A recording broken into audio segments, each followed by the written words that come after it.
gonna, woo, look at all of you here. Full house tonight. We are going to call the meeting to order and recognize that tonight's meeting is being held on the traditional territory of the Sunamo people.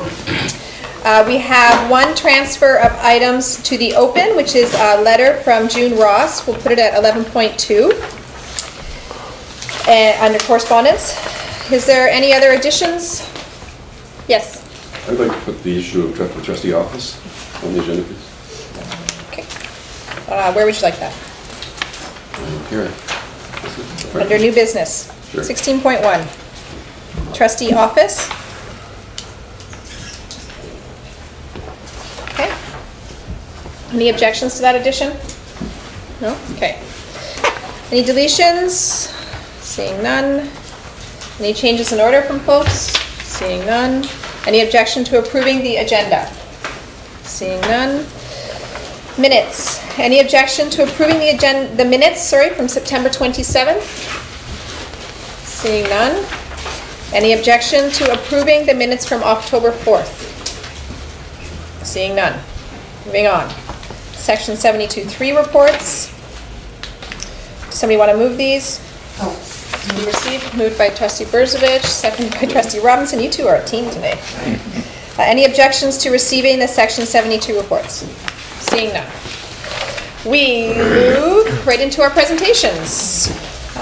From NDSS, we have teacher Marianne Perkins and some students, I see. And lots of teachers. Do we have, and yeah, a lot of teachers too. Her team. Nicholas team. Is the board or something tonight too? Is the, I see some Facebook foundation? Because it's not on the agenda. We don't do that. They're not foundation. They're fundraisers for this project that we're going to hear about.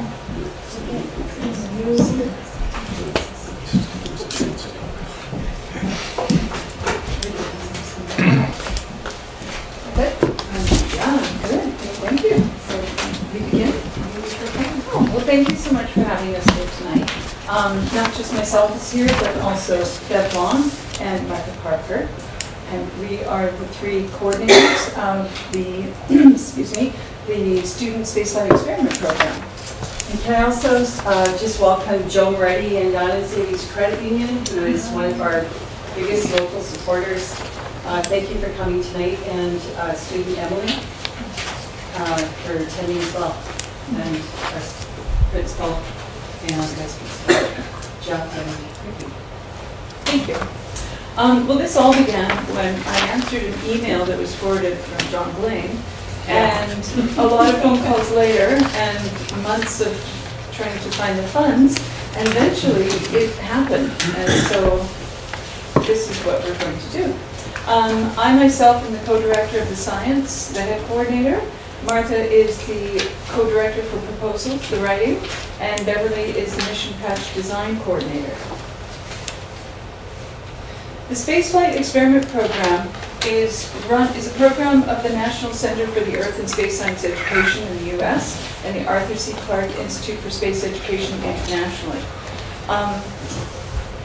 It in itself is not working specifically with NASA, but it's affiliated with them. And NanoRacks and Dream Up are actually the companies that are bringing the payload up to the International Space Station.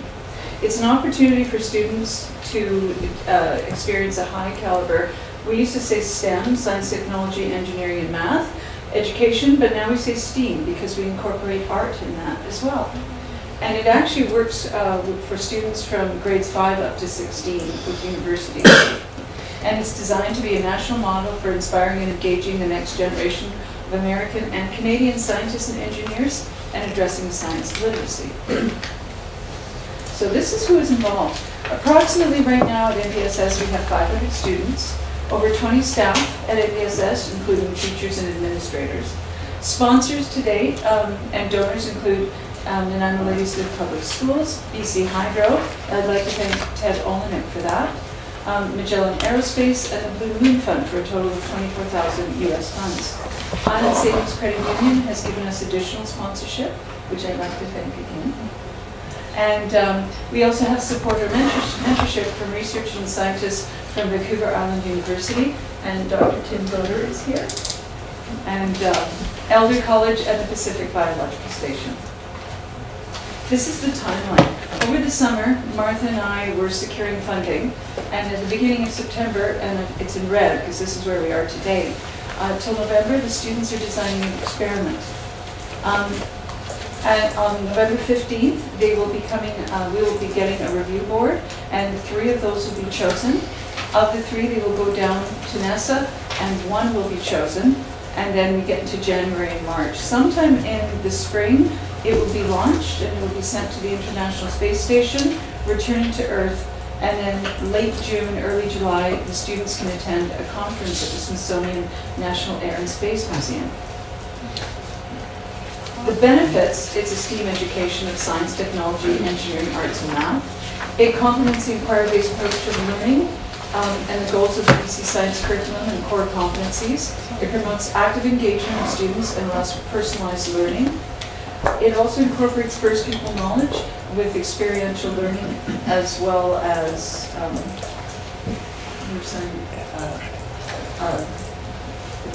the connection with the environment. Yeah. It's designed to equip students for 21st century, so they have the thinking skills necessary for engaging in the pursuit of discovery and innovation.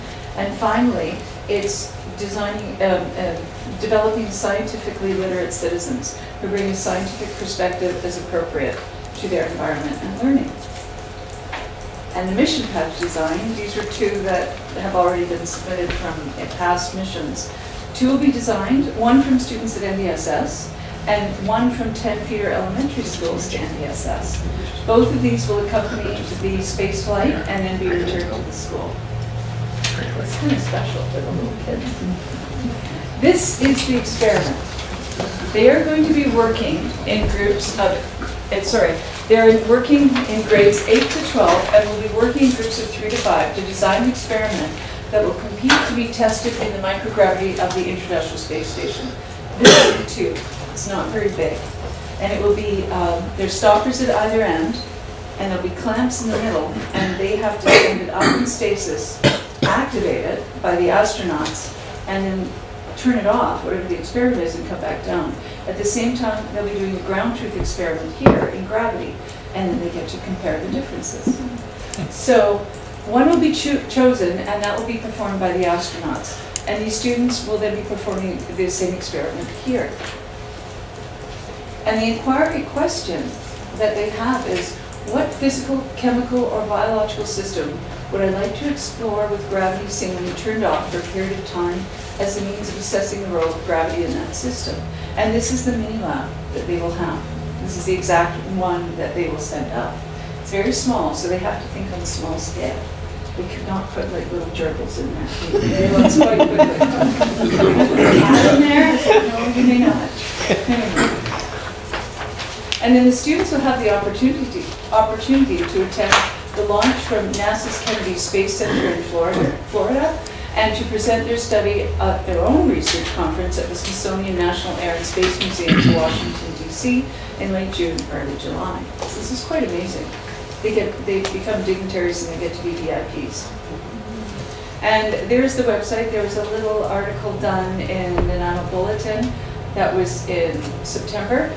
The website itself is SSEP, and you can find it there. The bulletin article is there, as well as there was a GoFundMe page. And then finally, this is the NanoRacks and Dream Up to do the shipment. So I just have to stress, this is a once in a lifetime opportunity for students to be doing real science. I've had my grade 8 and grade 8 classes, grade 8 and grade 12 classes working on this, and there's some brilliant ideas, really. They're researching, they're looking at Google Scholar, trying to get references, they're collaboratively working together, and it's the only time in the school I've actually heard students talk about science in the hallways at lunchtime, so it's kind of impressive. Thank you. Thank you very much. Thank you. And do you have any questions? I'm sure we do. And Emily's here, the student, if you'd like to ask her, she's one of the grade 8 students. Or Emily, I should say. Trustees have questions here? Just a lot of, yeah, go Well, ahead. just the experiment will involve living matter. not a gerbil, but some, There's the parameters gerbil around- community is pleased. There's parameters around what students can, which experiments students can do, and in terms of human, Oh, or no. in terms of human matter, or No, we could use bacterial Yeah. cells, so small microorganisms. So from under a microscope to putting in the tubes. They can use small worms, you know, they could be looking at, well, the questions I ask the students is if you were to live in space, what would you need? Shelter, food, wellness, like disease, also getting rid of waste, composting. And these are all the things that they start thinking about. If they go online, they can actually find a list of the past experiments that have flown successfully. And they're looking at those, they can actually get different ideas and branch out of those. And zero gravity is the only difference. That's the gravity.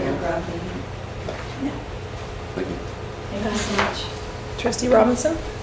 What is it about this that fired you up? Did it fire you up about science even more, pardon me, than you were? What attracted you? What's exciting you?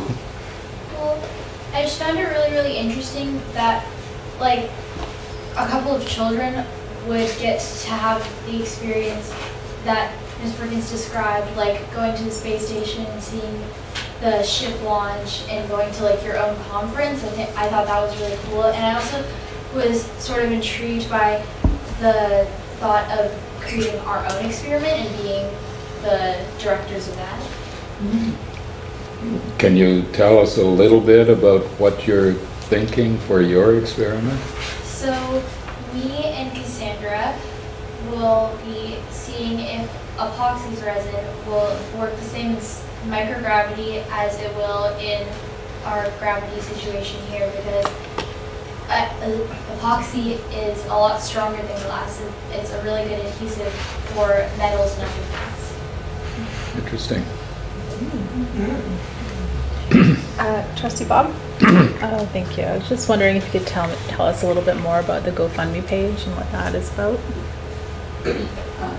Well, in the summertime, we were really pressured to come up with funding, and we were hoping that we would come up with the funding that we needed through GoFundMe. But it was a lot of work. Marianne put this together, and it takes, anyways, it was disappointing that people liked the page, but they didn't want to give them No money.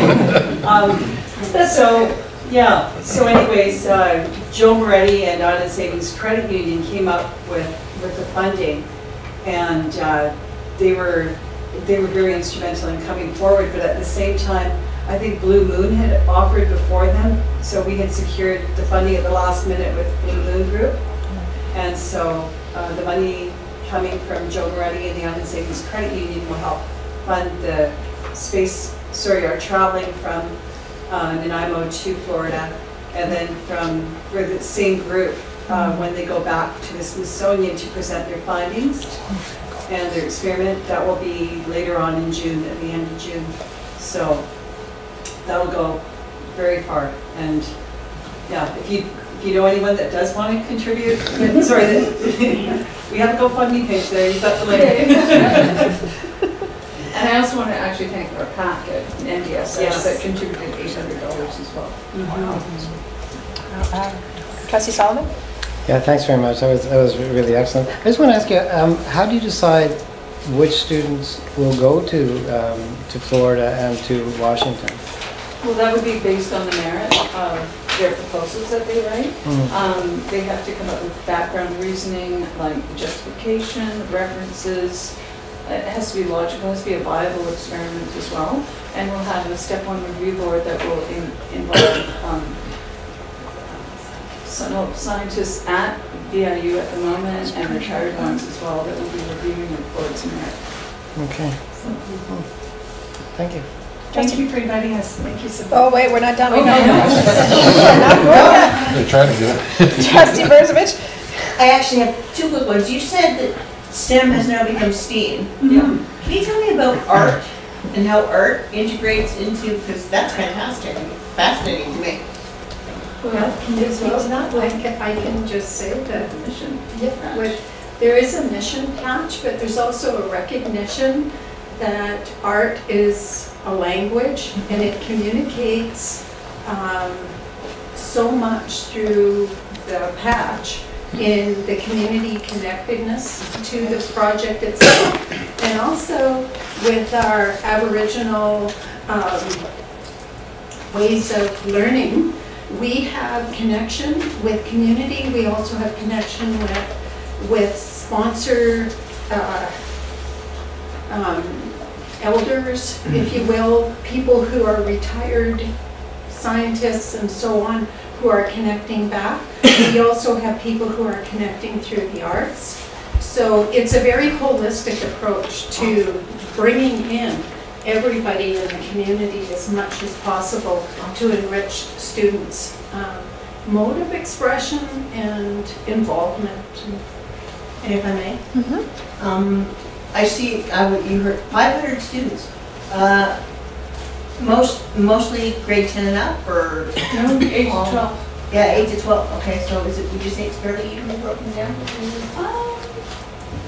I think I would. That's awesome. And what about girls and guys? I think that's equal as well. Awesome. Yeah. Always love to see girls in science. Oh, yeah. There might actually be more girls this time. I'm just curious. That's fantastic. Yeah. Excellent. Any other questions? I just, Mr. Robertson and I were having a little debate over which was the elementary and which was the secondary. Can you tell us? Is it a secret? Actually, they're both elementary. Actually, they're not. No? No. They're both elementary. The left one is elementary and the right one is secondary. We were right. We have to come up with 600 of those. So I chose these two because I didn't want any identifiers, so. Yeah, now that I think about it, it's probably wasn't a very good decision. Yeah, right. And like the experiment, we'll have a review board, there'll be a review, art review board, and I guess it'll get narrowed down from 600 to...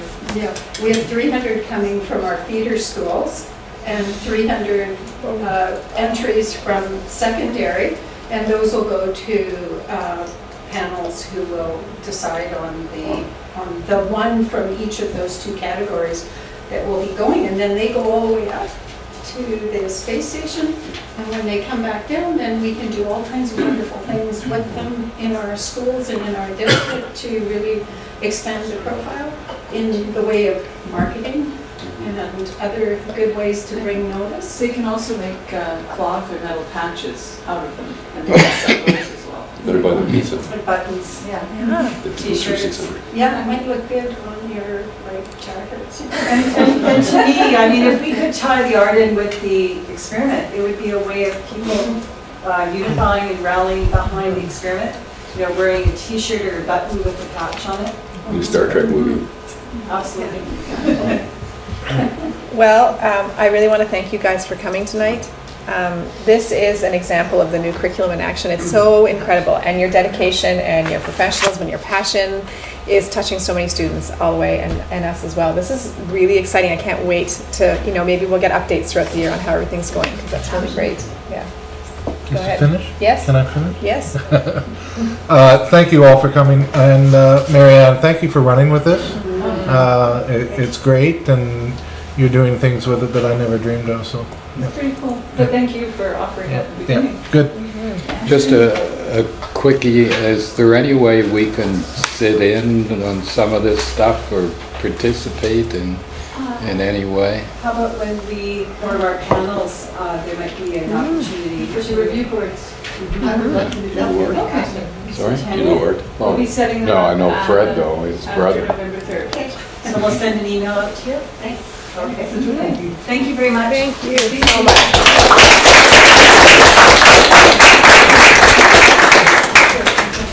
Normally we have a moment where I say, okay, you guys can go now, but I forgot to say something earlier. And since we actually have principals and vice principals in the room, I'm going to get people to stay for one quick second. It's very rare, it's not always that we have principals and vice principals here at our board meeting. So October is Principal and Vice Principal Month.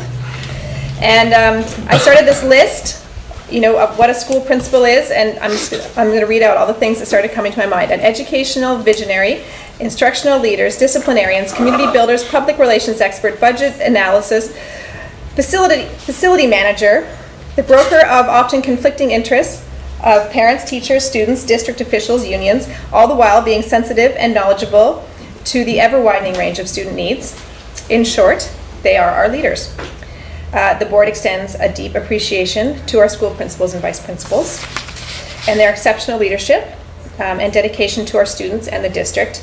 Great principals make great schools. So, as an example, look at what we just saw. That was really wonderful. So we thank you guys for being here, and we thank you for your wonderful work tonight.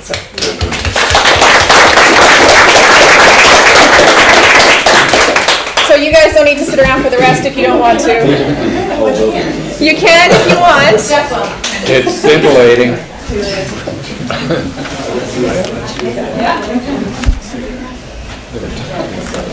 Thank you so much, everyone.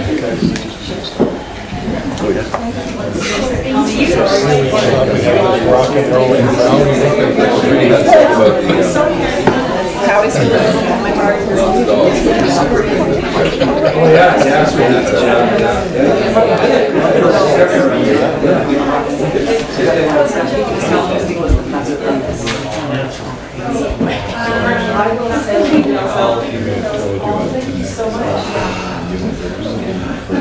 Natasha, do you want to remove the education and all the stuff since I'm sitting in the chair position? I'll just give it to you. Okay, thanks. I have to read it out.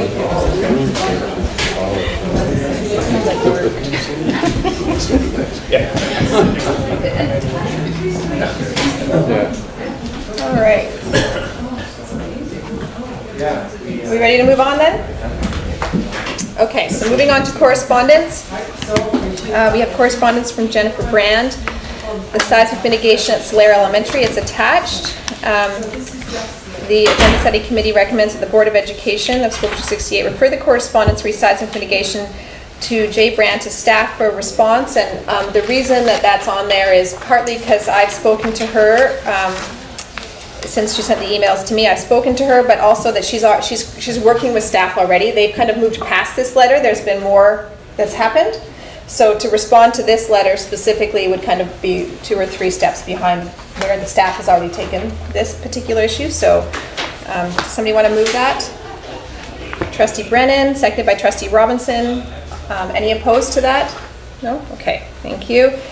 And then we have an 11.2, which we added, which is a letter that was discussed and closed from June Ross. We'll attach it to subsequent agendas. But we move that the chair work with staff to respond to the letter to address some of the misconceptions that were in the letter. We're going to hear a presentation tonight that will help us with that. Somebody want to move that? Trustee Berzovich, seconded by Trustee Solomon. Any objections to that? No? Okay, so we will attach the letter to subsequent agendas. It will be there. And also it will be part of our drop-down menu on the website that we have for correspondence to the board. Okay, moving on to committee, trustee zone reports. Should we start? Let's start on the side of the table. Oh, please don't get me started. I'm starting with you. All right. I'll talk first and briefly about Dover. I'm looking for the date now.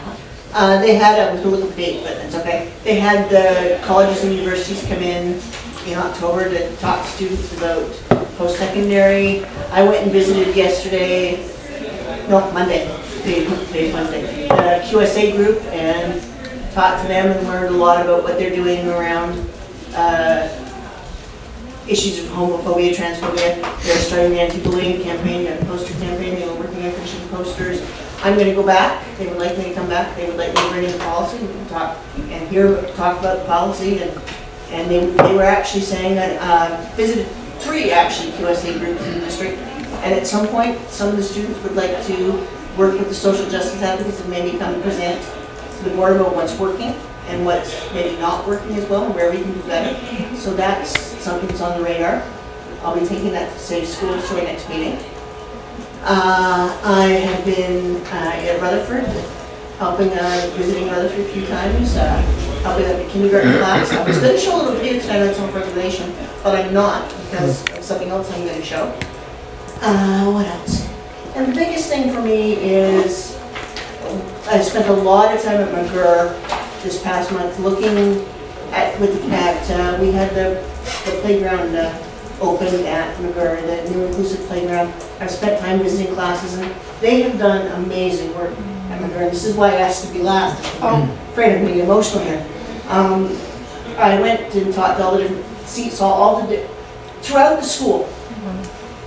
Each class did something about what it meant to them and what it meant to the school that they now have this playground. And the grade 7 students, the older students, they did some actual science research around looking at different what accessibility means, and they would go to different parks and playgrounds and places in town, and they did many graphs of how well these places ranked in terms of being suitable for kids and people with wheelchairs, sight issues, the whole range of it. They're really, really talking about these issues, and these kids, if you were at that playground, and myself and Trustee Robinson were both there, and just the emotion and the support and sense of community and love and connection, like I say, I'm going to choke up. And I was really grateful that Trustee Robinson was the one to do the speaking to them and to be able to do it. It was one of the proudest days of my life as a trustee so far, was to see what this meant to these kids. There's a little girl there. The girl in the wheelchair is Hannah. Her mom is, and I'm allowed to say that, was the one who sort of spearheaded this, but the little girl next to her has some invisible disabilities, and I'm not going to say her name because I don't know if I have permission to. And she and I really connected that day for some reason. She just sort of decided she was going to take me around the school and show me the school. Just the sweetest little girl. So I mean, this playground is amazing. It has musical instruments, and it has Braille, and it has things for kids with sensory issues, and autism, and the whole range. It's just the most amazing thing I've ever seen. So I just love it. Can you go to the next one again now? Yeah. Actually, the one after that has the wide shot, the aerial shot. Look at that. Yeah. And I mean, and that's all rubber. All of the flooring, the ground is made from used to old tires. Yeah. And it's a little. We talked about the fact that it takes getting used to wheel on with a chair like mine, but it's really, really excellent. And then on Friday night, McGurr Pat hosted an event at the golf course, Nanaimo Golf Course, which was part of the funding from Mercanson, was to do a community awareness night. And there were about 10 speakers, and it was just wonderful. So that's what that's about that. So thank you very much, Trustee. Yeah, thanks for that. It's an incredible project. I think it was $400,000. Yes, $400,000. They raised, and yeah. 300 from Canadian Tire in like June. Oh, no. And now we have the playground. We have the tires. And I would be 1,100 tires. I would be remiss in not noting, because I was asked by Pat to note this. Our staff did contribute to this too. I mean, they asked me specifically to mention Emil Bach and Jetta, who put in a lot of time in supporting and helping them. So even, I don't know what we put in financially, but I know we put in a little bit, but our staff certainly contributed time to this project. So we were part of it too. So I've got a couple of things. It's amazing how busy the startup for all the schools. It's juggling so many different things. You talked about for the principals and vice principals, just to get things organized. They have a lot on their plate, especially at the beginning of the year. But just a few things. Cinnabar, they had Norman Foote. I don't know if you know him, but he's a renowned Canadian singer. He came, and I think it was well received. Cops for Cancer, as everyone knows, is a great cause, and of course they do a tour of a number of the schools. Went to the CSS PAC, and it's a small but committed PAC there, and it's kind of nice to hear an announcement that from the ministry that Perhaps they may be looking at a little bit more support for the PACs and the DPACs, and you can see the work that they did at McGurr, and they do at every school, obviously, and an incredible amount of work. And I think every school would be at a loss without them, obviously. So it's interesting to hear, some of the things that are going on. Intramurals are really, really huge at CSS, and I've always loved that because it's very, very inclusive. Everybody plays. You don't have to be just everybody who wants to join plays, and they've also got a number of grads that are returning to mentor and coach, some of the sports teams, and which is great because it keeps the continuity going, and it gives them an opportunity to be leaders. The WE conference, I guess people know, and we probably have lots and lots and lots of students coming from the district. I mean, CSS was just sending 24 students from just that one school, so I'm assuming that we probably have a couple hundred kids going over to Vancouver. And I can't say enough about the community school coordinators. I mean, a person like Karen, she just, the sense of the community, the understanding what's going on in the community, and how much she, the connections that she has, it's actually incredible. The number of programs that revolve around, the coordinator, and how important that is to bringing a community and tying community together. And I could mention a dozen, but it's a positive parenting course, student council, leadership workshop, and she's also stuff like that, yoga for adults, and involved with the food share and Loaves and Fishes in terms of food distribution. It's really quite something. And then Island Connect, I'm gonna go there tomorrow, but for their pack, which is always interesting because it's like all these different. It's all the kids, it's all the parents, the parents, and it's always interesting going there. But so I'll check in with that. But they've started a grade 5 to 12 wrestling club, and they also had the Science World today. Come and did an exhibition in their gym. So they have lots going on there. It's really quite interesting. Okay, so I had the opportunity to visit Gabriola Elementary and had a good tour of the school and some really good conversations with the principal there and some of the initiatives that he's bringing forward. He was able to talk about some of the partnerships that he's been working on within the community also. One of the things that I didn't get an opportunity to witness is a weekly gathering that this school has to just sort of go over some goals for the week, but also to just build upon the school spirit and the ways in which the principal is incorporating Aboriginal kind of ways of learning into the school community, despite the fact that there is not a very high Aboriginal student population in the school. Really showing, as part of the school plan, he has developed a narrative to, like, from the perspective of an Aboriginal child, to sort of encourage students to think about what it would be like for an Aboriginal student to attend that school, and how would they make the school feel like a welcoming place as compared to, a residential school, for example. So really being creative in different ways of learning, and I was really happy to see the outdoor classroom. I've seen videos of it, but seeing it in person was really nice, and I really look forward to going back. It really gave me an idea too of what is different unique challenges teachers, students, and just community members have in general, just being on the island, and because I just barely made the ferry on my way back, so could really appreciate the unique challenges, especially for maybe teachers on call, for example.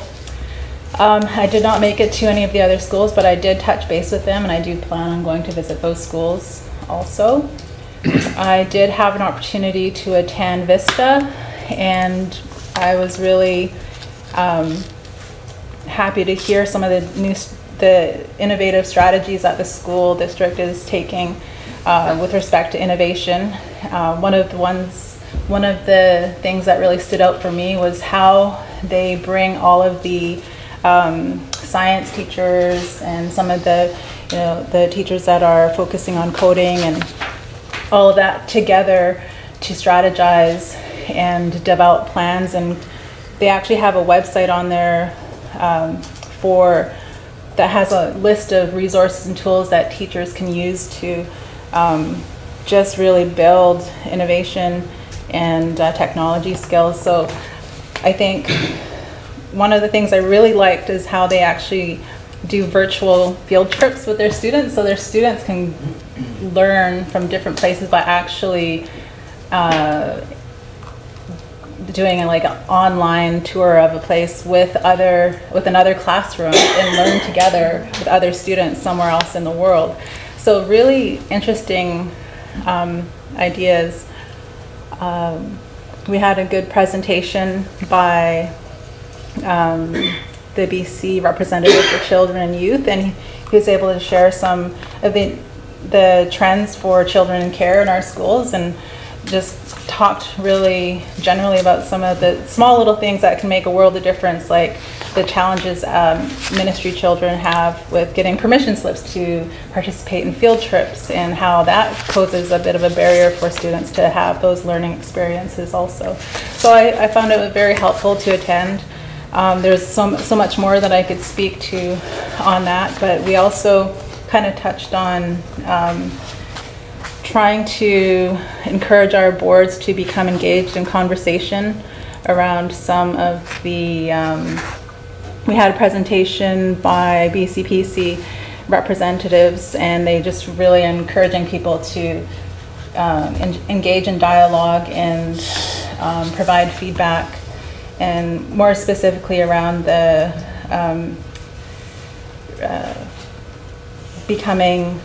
reinstating the board at the BCPC table, or trustee representation at that table. And so I think we've all received the email that kind of had some questions that I will bring to that table. If anybody has any ideas, I'd be happy to share that.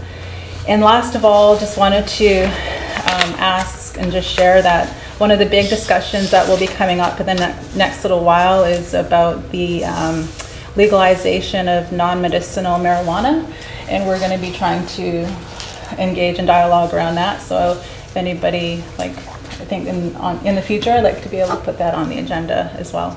So actually, no, there was one more thing. For the upcoming provincial council meeting with the BC STA, we will have an opportunity to bring questions to the Minister of Education. So if anybody has any ideas, feel free to share them with me. Thank you. Thank you.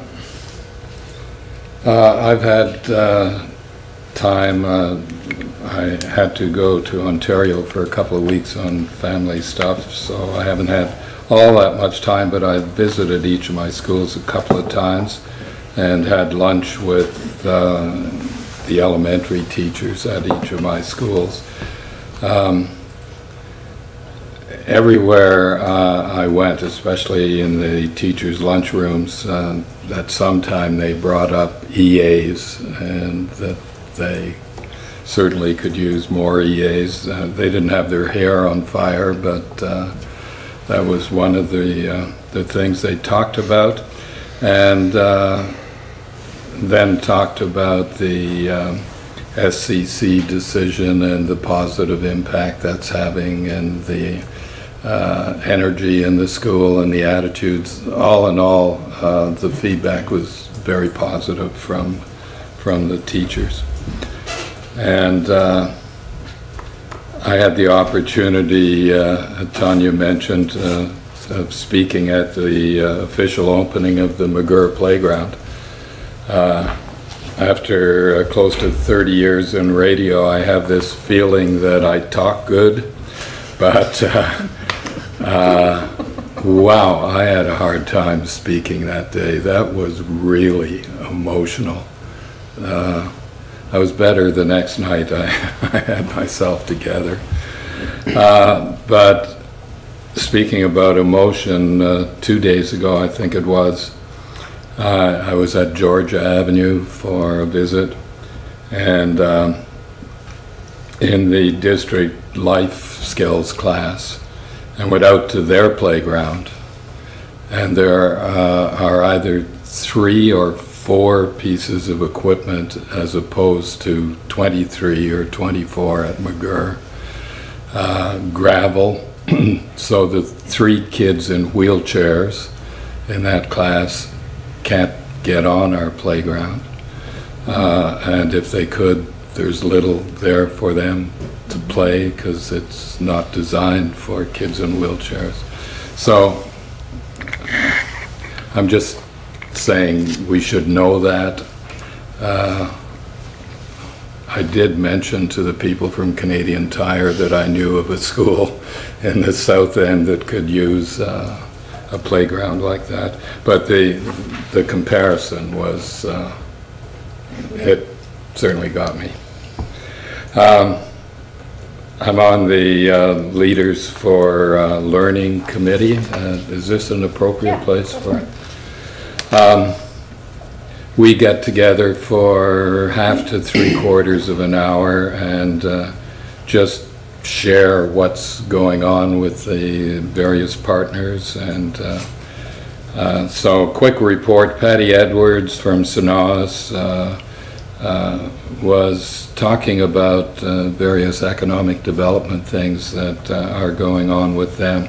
And the number of young people who were educated by us and maybe moved on to VIU, but certainly our education, and she was really pleased the way they are committing and getting involved with their economic development. Joy Bremner, representing the Métis community, mentioned the VIX received a grant to create a reconciliation blanket, which sounded pretty exciting.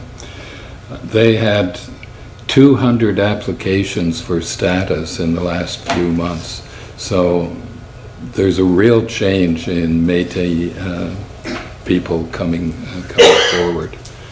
They have money for a youth program that they haven't decided exactly what they're going to do, but the money is there. And a Métis guide, I'm not sure what the term is, a Métis person has been hired 20 hours a week at VIU to support Métis students who are coming in. Inga Cooper, Tillicum Laleham, their Christmas fundraiser is coming up. I think we got a promo on that email to us. Their Youth Hub program, she says, is working very well. They lost a grant, as did the Métis, for a fitness program at the Neutral Zone.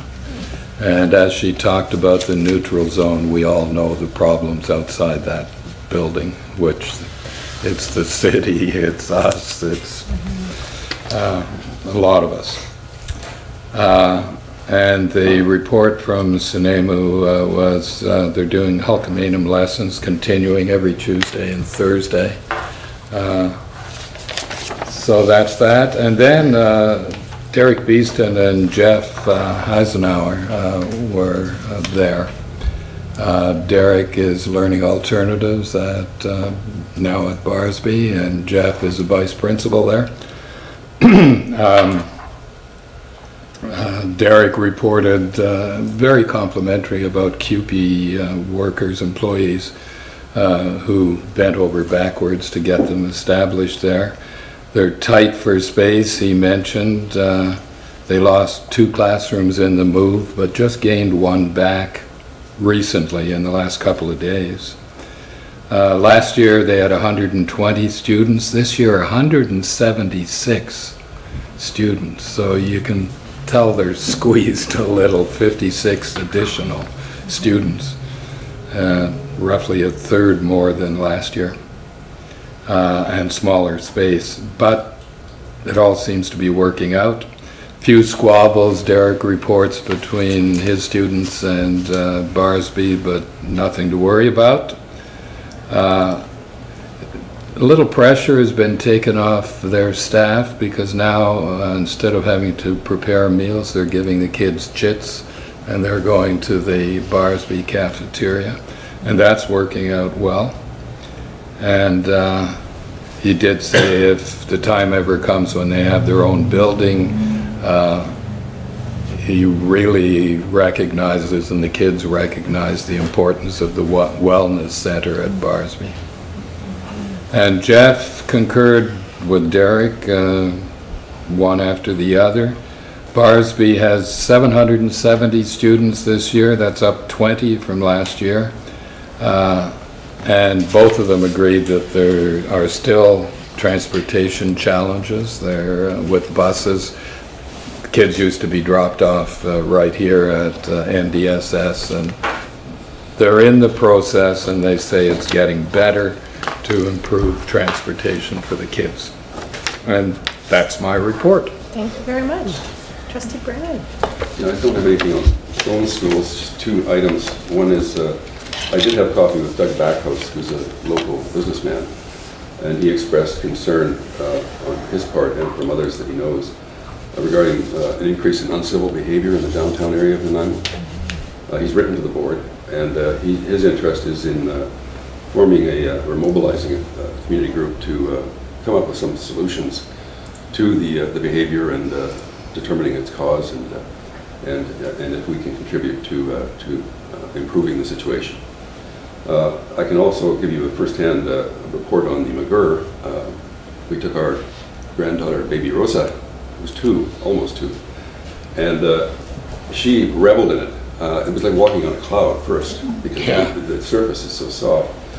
She used almost all of the equipment.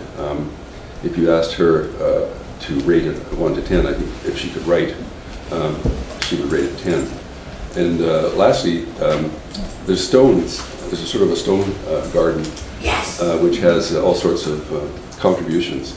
And roses have Korean, so interestingly, the rock that says in Korean, thank you, or kansamida, was right next to the Haichika rock. So interesting melding of cultures. So I think it's a beautiful, beautiful facility, and it's going to get more used, I'm sure. I believe the kindergarten children did a lot of those. Awesome.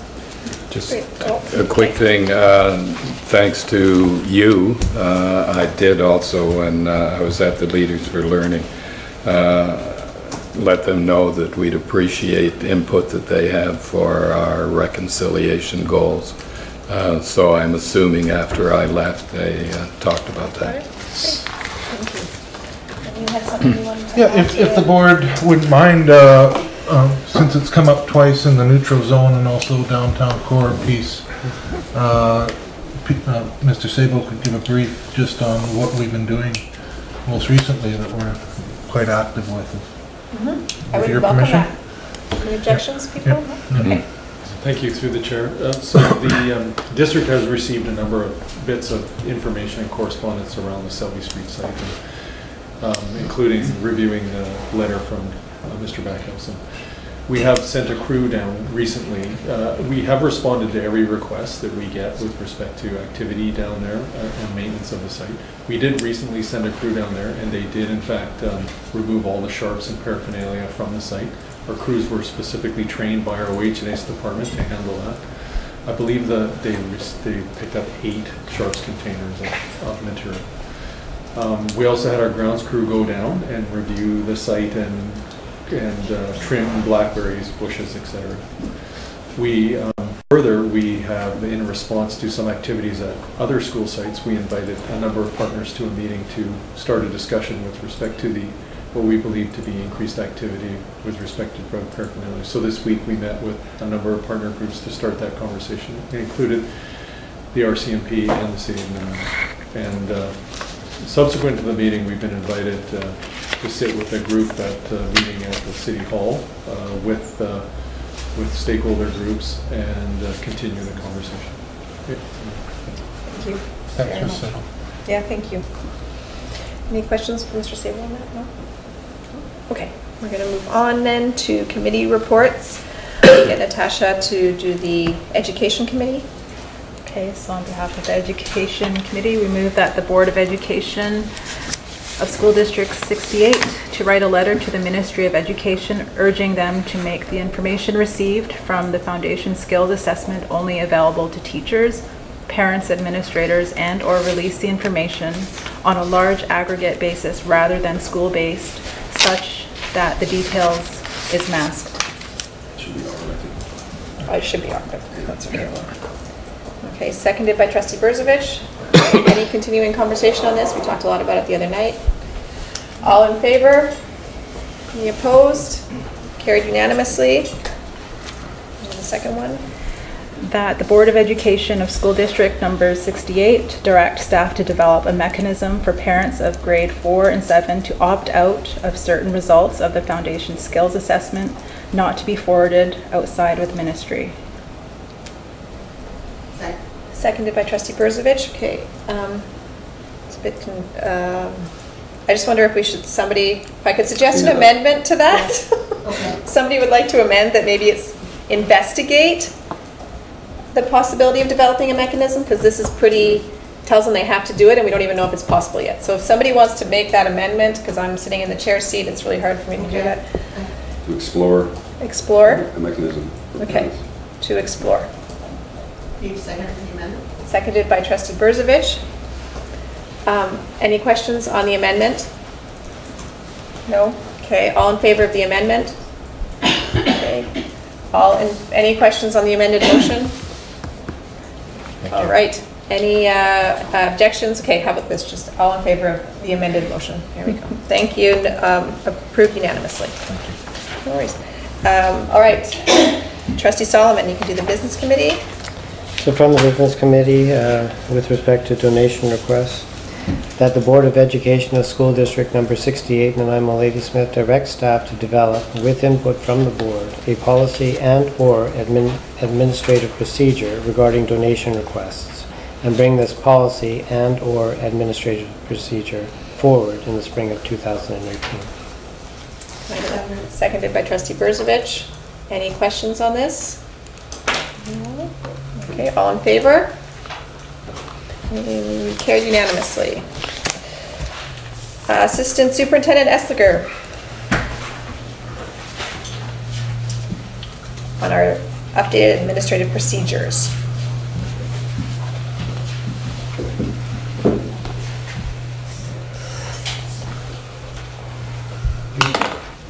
And through the chair, it's my pleasure to present you with updates to 3 of our administrative procedures tonight. I'd like to start with the Code of Conduct first. So on the Code of Conduct, what my colleagues and I did is we included some of the language from the provincial standards for codes of conduct ministerial order, just to make our Code of Conduct really aligned with the ministerial order. On the front page of that, you can see the content elements and the process elements. Those are specifically taken directly from the ministerial order. On page 2, the biggest change that we did in this update is to connect the Code of Conduct to the other important administrative procedures that we have in the district. So under board expectations, the board expects that, if we look at the second bullet, reflects values and intent of the inclusion policy, and then it lists a number of administrative procedures that it also connects to. And even more importantly than that is the third bullet, which states that the board expects codes of conduct to be educative, preventative, and restorative, not only in practice, but in response to situations. And then the last thing I'd like to point out to trustees is on page 3, where schools will refer to Administrative Procedure 345, student suspension, for guidelines. So the guidelines for consequences are directly connected between the Code of Conduct and our suspension policy. I'd like to then go to the suspension policy.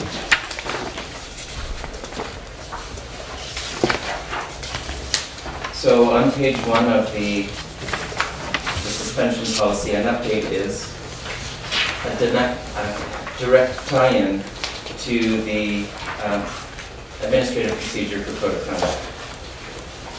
So again, I'd like to just point out the Code of Conduct provides parents and guardians and students with expectations of acceptable student conduct, unacceptable student conduct and potential consequences, and whenever possible, the board will utilize educative, preventative, and restorative interventions. So again, tying the language together, making it consistent.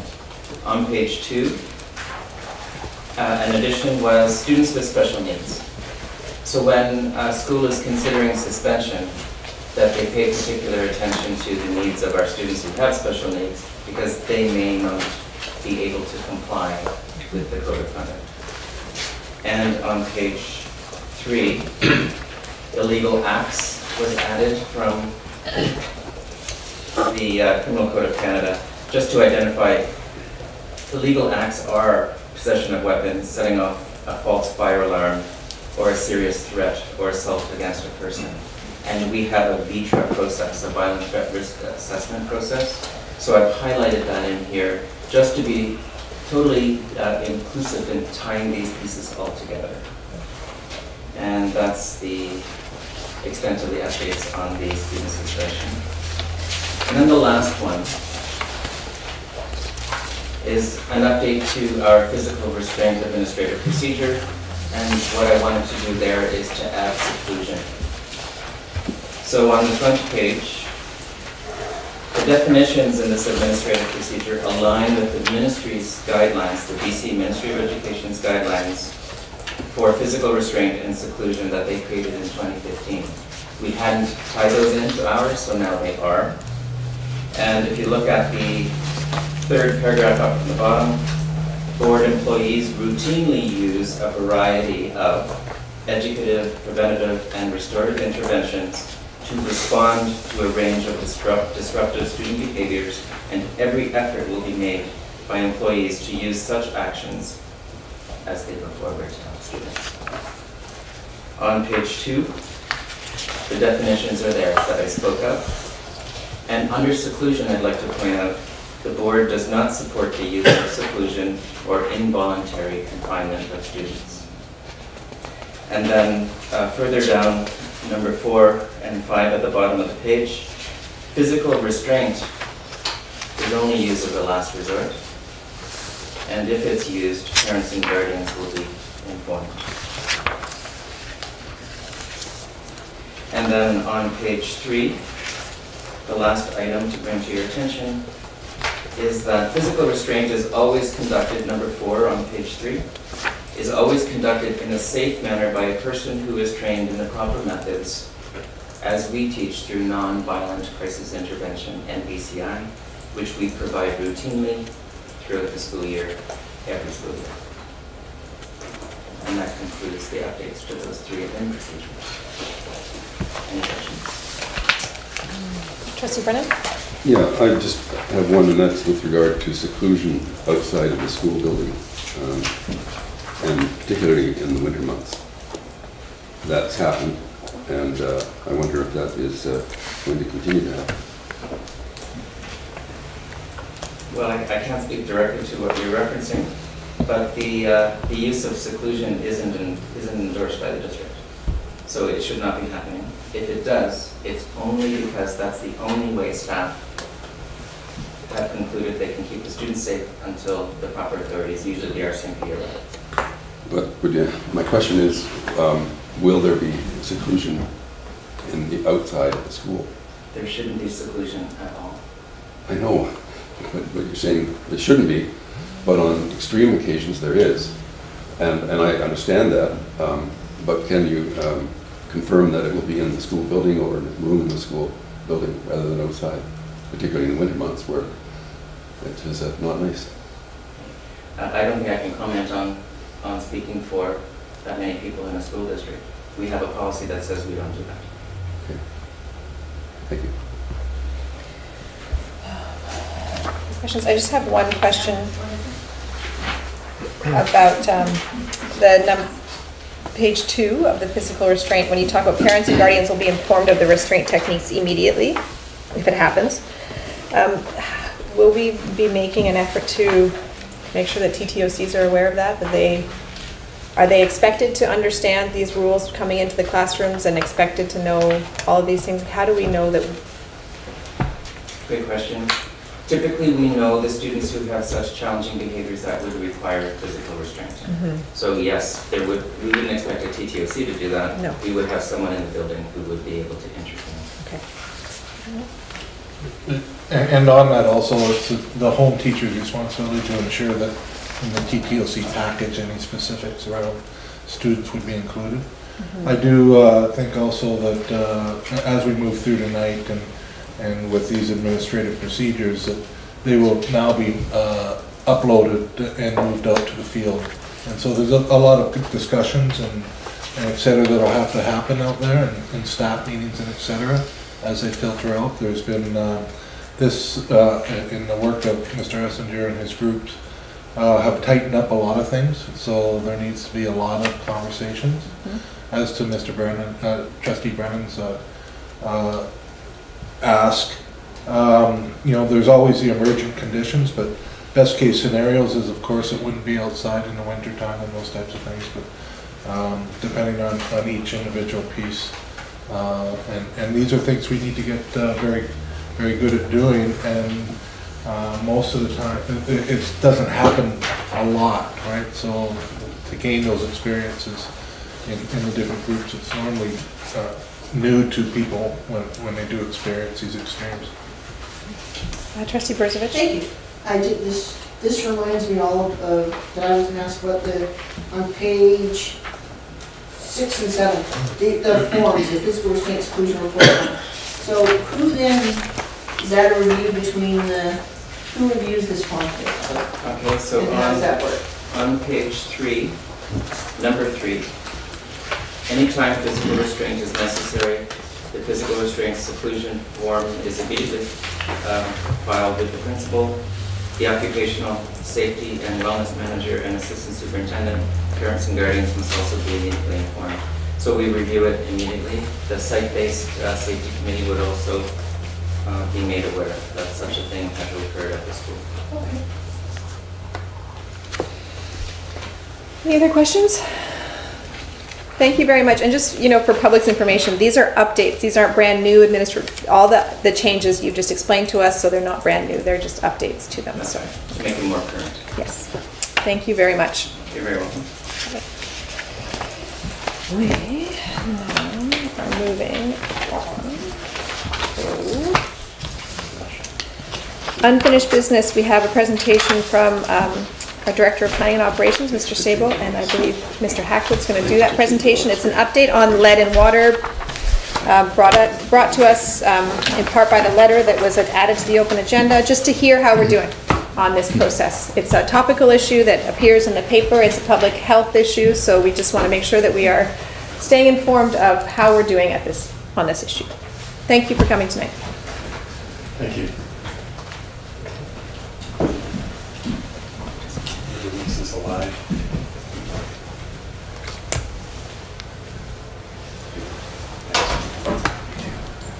Good evening. Through the chair, I'll be giving an update on our testing program for lead content in the water in all of our facilities.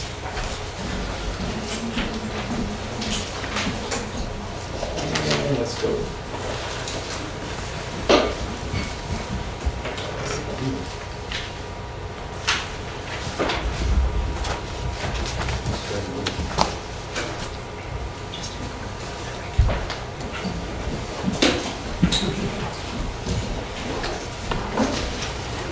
Here's the momentarily stuck.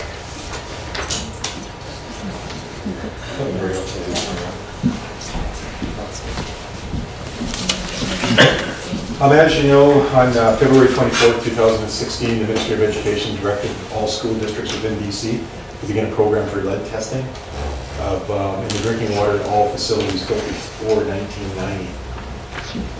We did 1/3 of the schools. That's 1/3 of the schools in the support buildings, and that was completed in April of 2017.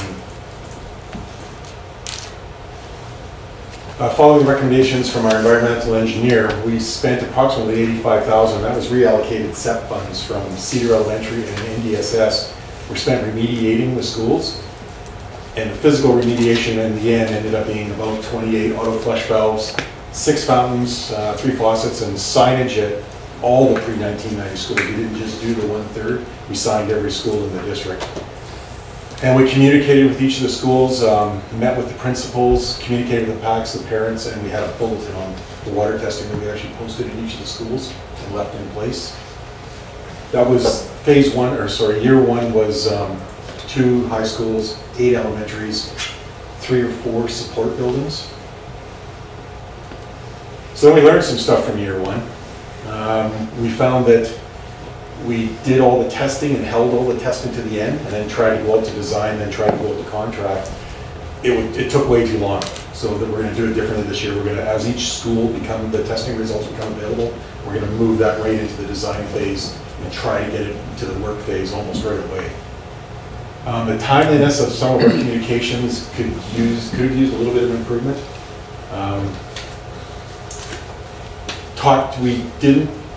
I talked to PAC, or I went to PAC meetings after the test results and after remediation was completed.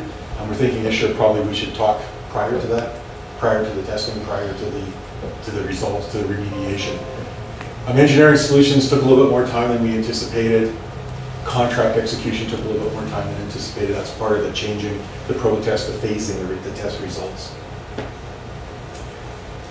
Just so everybody's aware, we actually are testing above the required standard. Ministry of Health requires that we do our testing with only 8 hours of stagnant water. We didn't really think that represented what happens in the schools. The schools actually sit for the whole weekend with the water sitting there, so we actually do the testing Monday morning. We've got the consultant going into the schools at about 2 o'clock in the morning on Mondays to take a water sample at that point. So there was some correspondence received. We'll start with the DPAC correspondence.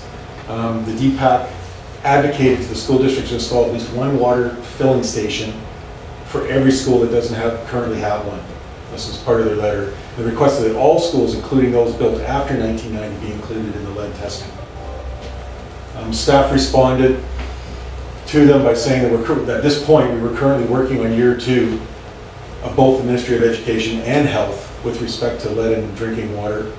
A number of fountains had been installed, so this wasn't the first time fountains were installed in schools, but there had been quite an extensive program over the years of putting fountains into schools, the cooled fountains, prior to the ministry policy, and there was, I believe, 6 more installed as part of the remediation works in year 1. And then staff continue to consider how it may be possible to integrate the DPAC requests with a mandatory testing and remediation. So we are considering these requests as we go. Then on September 28th, we received correspondence from Ms. June Ross and 2 primary questions, whereas the district applied for SEP, which is School Enhancement Program funding, and the second question was, when are you going to apply for that funding? So there's been no written response to that at the moment. We can tell you that. Staff reviewed that letter and also went over our lead and content program. And subsequently, a request was submitted to the Ministry of Education for consideration, which includes $360,000 for water testing and remediation. So this is combining years 2 and 3. That's why that amount of money. And also including 1 bottle fill station for every school that doesn't have one. And the ministry has indicated that the request will be considered, but it needs a detailed remediation plan. And the detailed remediation plan can only be assembled after the full testing is done. So there's a little bit of chicken and the egg involved there. The third item that's popped up is McGirr's, which McGirr was built in 1990. They're right at the line of testing for schools built before 1990. Their PAC went out and did some samples of their water at various locations in the school, 4 locations.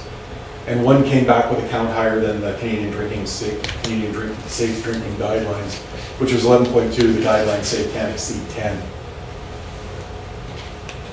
So what we've done with that information is I've requested the testing methodology from the school. I didn't know if that was the first splash out of the tap, if it's after 2 minutes, if it was after 5 minutes. Don't know what the methodology was. And then forwarded that information to our environmental engineer for comment, to see what he says. In the meantime, we've gone out and posted up our water quality signs that we have in all the pre-1990 schools, which basically says, run the tap before you drink out of it. So our next steps on the funding, staff anticipate continuing with the existing, we're anticipating continuing towing the line. We've got, our program is just about to start, and at the moment, that's our plans. Should additional funding become available, then we'll adjust to those. We'll revisit the plan, see what we can do with the program, depending on how much money becomes available, if any. So the year 2 testing and remediation program, there's been $110,000 has been allocated from the 2017-2018 AFG. That's allocated now. It's anticipated that testing will begin November the 6th, and there'll be a timeline coming here in a minute that'll give you a layout, what we expect the timeline to be. Now, unfortunately, this is a bit small, but this has the completed schools, the schools that we'll be doing in year 2, and the schools that will be completing in year 3. Now, through the chair, if you want me to zoom this in, I can go out of this display, and I can then zoom in. Do you want to just read the schools out? I can read the schools out, yeah. Can't see them from there. So for this upcoming year, Cornell Street Gym will be done. It's a lease. We got support buildings. There's some support buildings we have to do. Pauline Harrow will be done. Connect Ed, which is the old Mount Benson. Ladysmith Secondary, Departure Bay, Seaview, Brecken, Gabriola, Quarterway, Forest Park. That's the painter's building. There's some support ones involved in here as well. The maintenance building, Wellington Secondary, and the bus garage. So there's a mix of support as well as high schools and elementary schools. So this is the proposed timeline. So we expect the award of the testing contract, that's the environmental engineer, I expect to have that awarded October 27th. And I expect to start the testing November the 6th. So that's Mondays. There's Monday mornings, they're out testing water. The estimated testing completion date is November 28th. And the design remediation works there's a span there, November 13th to December 15th, because this time we're going to do the reports school at a time, so we can actually get started on the remediation works, or design remediation works. The procurement for remediation is expected around December 15th to January 5th. That's once we have the results, we'll then be able to go to tender, and that gives them 2-3 weeks. The remediation period is between January 15th and March 31st, and the March 31st cutoff is the AFG deadline. And does anybody have any questions?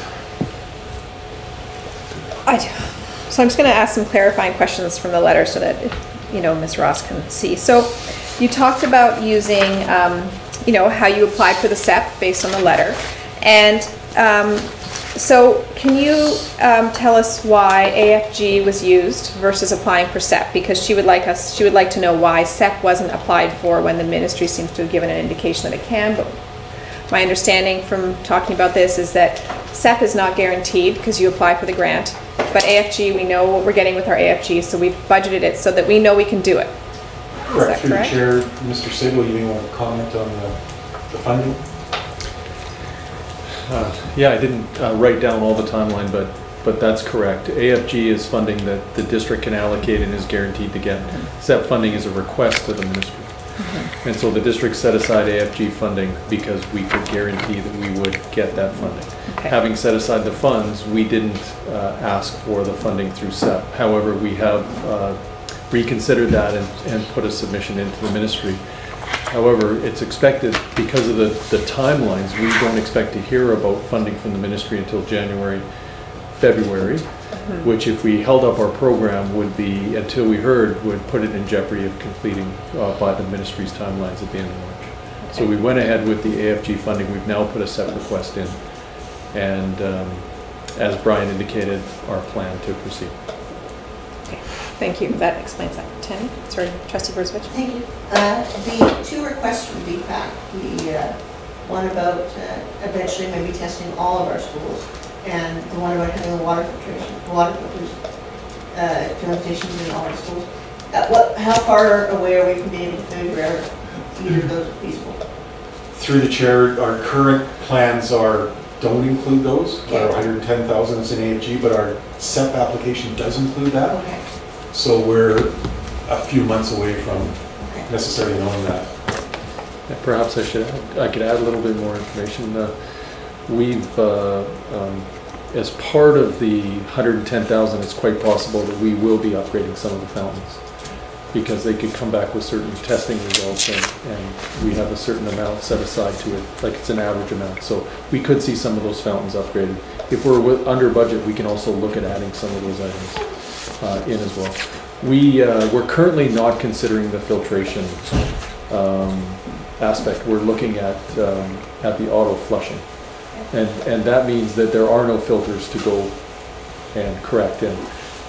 We were asked a question earlier, and we went and reviewed, and Victoria chose the school district chose the filtration aspect, and they've installed over 500 filtration filters in their district, and they've also commented that some of the filters are becoming clogged very quickly. And so with other items, not necessarily lead. So they're going to have to go through and purchase those materials, have staff go and replace the filters. Our strategy is that we believe it's more sustainable, and as much as the flushing doesn't require any kind of maintenance intervention. However, we will be checking it with random testing, which every district will have to do. Awesome. Yep, Trustee Brennan? Yeah, thanks for the presentation. I'm pleased that you're on top of this. Okay, my question is about the piping in schools. Just because a school was built after 1990 doesn't mean that the piping may have corroded and may have some lead in the water. Is that an issue? Is that something we're able to assess as well?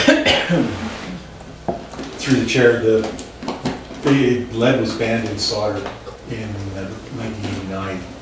So the administrators picked 1990 as being a point where there should be no lead solder used in pipes. Now there's two issues. There's not only is there the lead in the solder that was used on the main lines, but there was also lead used in the casting of bronze on some of the fixtures, and that's another point that lead can actually get into the water. But that would be a remote, would it?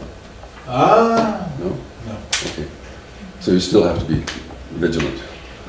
You can tell when the you're school testing, is built, yeah. Through the chair, you can tell when the testing happens. If it takes 2 minutes to clear the lead, then it's in the lines. If it clears almost immediately, then it's around the bronze stem.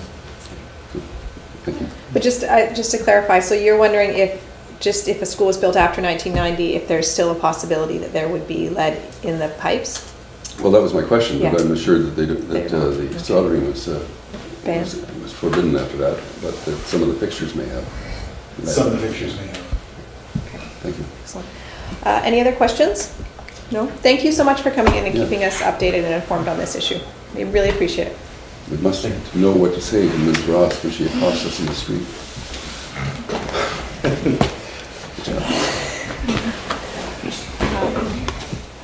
Okay, moving on, almost at the end. The trustee conference discussion, just that the BCSDA Trustee Academy is coming up. It's got a really interesting, they mentioned it on the program that they released, that there's going to be a student panel. Yes. And the student panel is actually quite interesting. They're working with a group of students in Surrey. They started working with them in September, and it's on how student voices inform decisions, and also the rollout of the new trustee learning guide, which will be rolled out, and there'll be a hands-on for people to actually see. So a little bit of a different spin on it this year, but just looking at people who want to attend, I think I could be corrected if I'm wrong, that the BCSTA professional learning does not come out of our $1,000. We're not sure. Can you rephrase your? Well, just that we have our $1,000 of Yes. professional learning budget. But my understanding from our conversations about this in the past is that this is separate. So if trustees want to attend for professional learning, they may attend. The Trustee Academy, yes. Yes. The issue of personal development and attending BCSTA events is dealt with separately dealt with in our board policy. governance manual. And in fact, for example, I'm attending a mental health and education conference put on here in Nanaimo by the Nanaimo Child Development Center. And that would come out of an amount of money that's set aside for each trustee for personal development. Yes, personal development. The BCSTA fund would be separate from that. And in fact, the the policy manual says that normally all trustees Yeah. would attend the CST hearings. So yeah, that was just, it's an update that it's on, it's happening. We like to report out to the public that it's happening and where we're spending our money, that it is for professional learning. So trustees are encouraged to talk to Izzy if they want to go, because the hotel's already booked and we've set aside rooms at the hotel next door. Yeah, for the same price. For the same price. So if you intend on coming, you need to let Izzy know quickly. Yes. And those of us who already saw that email and inadvertently sent it through, are we good, is it? Yeah. Okay. So, but the one comment, I think you thought about attending for part of the time. Yeah. But we have to pay the fee for the whole time. No, yeah. So I'll be there for the whole time. the small amount that you would save on one night's hotel probably isn't worth it. For But sure. registration is That's expensive, fine. so. That's fine. Okay. I'd love to go to the whole thing. I was trying to be For cost both? effective. Fair enough. Any other questions on this issue? No? Okay, good. So if you're gonna go, then get your info to Izzy quickly. And it's, I think, gonna be an interesting one this year. Just a question, do we have to register for individual workshops? I think No. we did that there. No, you don't have to Okay, register good. ahead of time. You can just, when you're there, you can pick the ones you want to go to. Okay, thank you. Yeah. New business, trustee Brennan on the trustee office. Yeah, we all got an email saying that we were being evicted from our office. And it never came to the board. And that was a concern of mine, that there was only a suggestion that several trustees had agreed to it. But in my view, several trustees don't have the authority to make decisions on behalf of the board. It's only the board that does. So I would like, I realize this is a board meeting and not appropriate place for committee-type discussions, but I would like at the next business committee for us to have a discussion on this. Sounds like a great idea. Absolutely. We'll put that on the agenda for the next business committee meeting to have a more fulsome discussion on that. Thank you. Okay. We have some for information. And we have one question. Do you have the question? Where did the question go? Did I cover it up? Here it is. And the question you'd like to ask the question yourself, and we just ask that you bring the question, give it back to Izzy so that she can record it. That's great. Thank you. Can you read writing? Well, like I said, I can barely read my own. I managed to read it. It's not that bad. Thank you. Under the admin policy regarding the code of conduct, why does the process of appeal not say that administrators must advise parents their right to an appeal or their right to have advocates present when dealing with administration and school staff?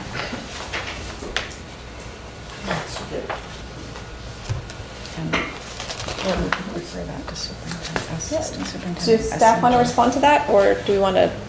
Right at the moment, I'm not prepared for it. I don't know if Mr. Essinger is aware. Do they inform them of their rights as parents? That the principals inform them of their rights and the rights of appeal? They do get informed? Some may and some may not.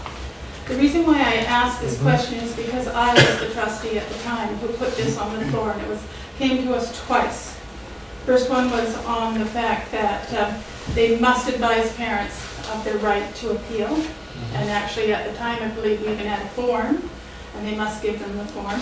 And then the other one about having advocates present, because we came across issues where parents were told that if they had someone else in the room, that there would not be a meeting held. Okay. Superintendent Blaine, so that's your follow-up question, and we'll let... So thank you. It's a good point, and we do have the brochure and everything that informs the information for parents. And as the process of administrative procedures, we can change and adjust all the time. So some good points. Thank you. We'll look at it immediately. Yeah. Thank you for the feedback. Oh, let's give it back. Join the archive. Yes. All right, question period is done. Oh, any objections to adjourning? Moved by trustee Burzovich, seconded by trustee Brennan. Thank you very much, everyone.